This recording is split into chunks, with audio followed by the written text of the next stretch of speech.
Hi guys! Andito po ako ngayon sa skincare clinic. Kasi dahil tinitigyawat ako, kailangan magpatanggal ng tigyawat ba? Oh. Ito po siya po ang gagawa sa akin, si Miss Beautiful Girl. Si Miss Ay! Hindi pala siya, hindi pala siya. Yun pala. Ayan.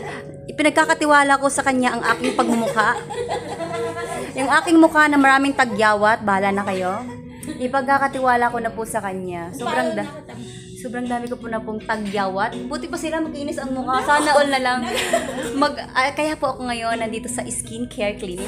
Guys, eto ha. Baka naman. Charot. Ayan. Oh, di ba?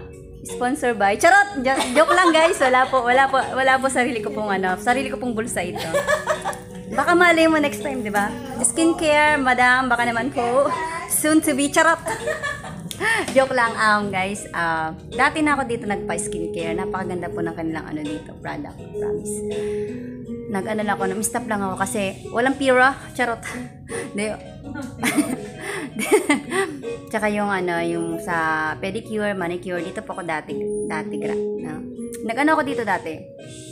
Nagpa-session ako dito dati, pero huminto ako kasi ayun, wala na pong budget. Charot. Then guys, punta po kayo dito sa skincare clinic. Dito po sa may Sorsogon.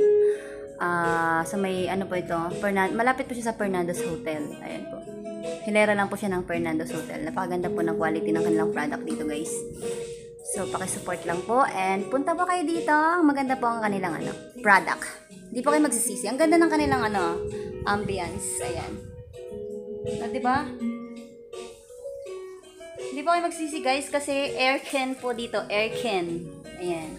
Aircon po dito. Hindi po kayo mainitan. Ako init na init kanina. So sobrang init. Pagpasok ko, malamig na. Mamaya sisipunin na ako. Joke lang. Ayan guys, Motozaya Vlog. Once again, babalik po ako mamaya. Titingnan ko ang itsura ko kung ano po ang kalalabasan ng aking itsura. Sobrang daming tagyawat. Pag mga tagyawatan po kayo guys, punta lang po kayo dito. Pampatanggal po ng tagyawat yung skincare nila dito. Basta maganda po yung product nila, promise. Hindi kayo magsisisi. Bye! Sarang he!